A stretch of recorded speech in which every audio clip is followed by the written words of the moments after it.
liquids like Powerade, orange juice, and skim milk through his high-powered computer system just for the lulz. And he found that our research here was right. Skim milk actually performed right on par with normal PC coolants. Alright, well the test has been going for just under 11 minutes now, and I want to point out the temperatures are actually more like level and stable with the milk than they were with the Gatorade. I thought that the Powerade was going to do the best, but the milk actually cooled the best. So now we know that milk can cool for short periods, but how long can it really last? Jay's test lasted just a few minutes, but we're talking about running milk through a super hot computer for hours. That stuff is gonna get hot enough to curdle and clog the tubes, right? At least that was my initial thought, but it turns out no. Milk actually manages to pass this test too. When milk curdles, it goes through a process known as coagulation. Basically, the proteins transform from a liquid to a solid. This usually happens when the milk's acidic content increases, like when it spoils, or during the process of cheese making. But it can also be caused by an increase in temperature. Studies have shown that changes to the proteins of milk aren't prevalent until temperatures exceed 65 degrees Celsius, or for all of us here in the States, that's 149 degrees Fahrenheit. So what temperature is the water in a liquid-cooled computer getting up to? Not nearly that high, it turns out. Most users of high-end gaming PCs report coolant temps of around 30 to 50 degrees Celsius, or 86 to 122 Fahrenheit. Heck, even most D5 or DCC pumps have a max operating temperature of 60 degrees Celsius, or 140 degrees Fahrenheit. You don't even need to know what either of those things are to know that those are numbers keeping Tony's PC clean of curds. Honestly, the worry here isn't milk solids, it's actually the smell. It takes about 55 hours for the smell of milk to turn sour. Not necessarily spoil, just turn sour. And considering the average playthrough of Elden Ring clocks in at just over 100 hours, let's just say that the consecrated snowfield is gonna stink hard, and not just for the usual reasons. So it looks good and it's able to withstand the heat. Sure, the smell might get bad in a few days, but still, as long as we flush the system regularly, we should be cool to brag about our milk-cooled PC, right? Rub that one in Linda from Legal's face. Except, we still haven't touched on point number 3 here, chemical reactions. The coolant you choose shouldn't chemically react with other components in the loop, and that obviously makes sense. The fluid you choose to cool your PC kinda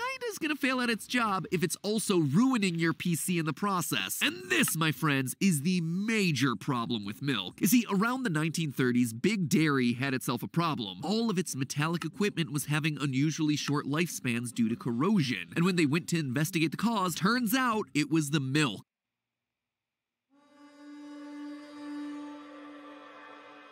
Build custom industrial machines in days.